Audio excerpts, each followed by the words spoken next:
يذكر الله شيئا الله أكبر الله أكبر لا إله إلا الله والله أكبر الله أكبر ولله الحمد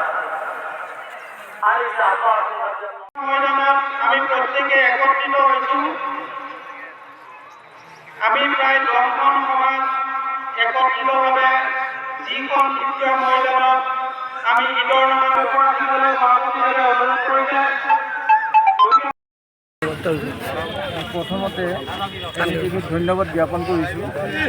আমি তেলাহী আঞ্চলিক ঈদগাহ কমিটি 10খন সমাজে একত্ৰিত হৈ আজি ঈদগাহ ময়দানত আমি সমজুৱা নামাজ আদায় কৰিলোঁ আৰু এই সমজুৱা নামাজ বহুত ধুনীয়াকৈ পৰিপাটিকৈ হৈছে আৰু এই নামাজ আমাৰ বহু বছৰৰ পৰা এই এনেকুৱা 10খন সমাজে একত্ৰিত হৈ বহুত শান্তিপূৰ্ণভাৱে নামাজ আদায় কৰি আছোঁ আৰু ইয়াতে আপোনাৰ আমাৰ তেনেকুৱা কোনো ধৰণৰ অসুবিধাৰ সন্মুখীন হ'ব লগা হোৱা নাই।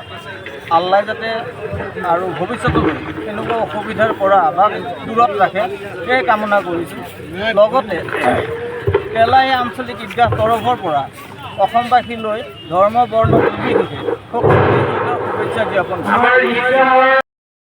এইটো আমাৰ ইছলামৰ এটা পৰম্পৰা যে আমি প্ৰতি বছৰেই মানে দুটাকৈ আমি ঈদ পালন কৰোঁ। এটা হ'ল আমাৰ ৰমজানী আৰু এটা হ'ল আমাৰ গতিকে আমি দুটা ঈদতো আমি ইনশাল্লাহ আমি সমবেত হৈ আমাৰ এই অঞ্চলৰ তেলাহী অঞ্চলৰ 10খন সমাজে একগোট হৈ আমি একেলগে নামাজ আদায় কৰোঁ আৰু এইটো আমাৰ পৰম্পৰা চলি আহিছে, যুগ যুগ ধৰি ইনশাল্লাহ চলি থাকে।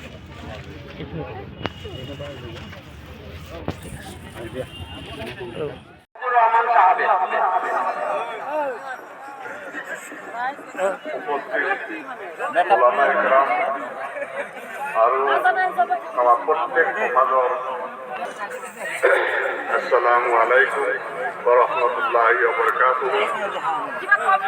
আজি আমাৰ ঈদৰ পবিত্ৰ দিন আৰু অতি আনন্দ খুশিৰ দিন। 2 ৰাকাত ওয়াজিব নামাজ পঢ়াৰ সুযোগ প্ৰদান কৰিছে। তাৰ বাবে আমি আল্লাহৰ ওচৰত শুকৰিয়া আদায় কৰোঁ চবে আমাৰ আলহামদুলিল্লাহ। আৰু এই পবিত্ৰ দিনটো আমি ধৰিব পৰা নাই, গতিকে আপোনালোকে চাওক, অনুষ্ঠান কৰিবলগীয়া হ'লে আমি প্ৰত্যেকেই ত্যাগ স্বীকাৰ কৰিব লাগিব।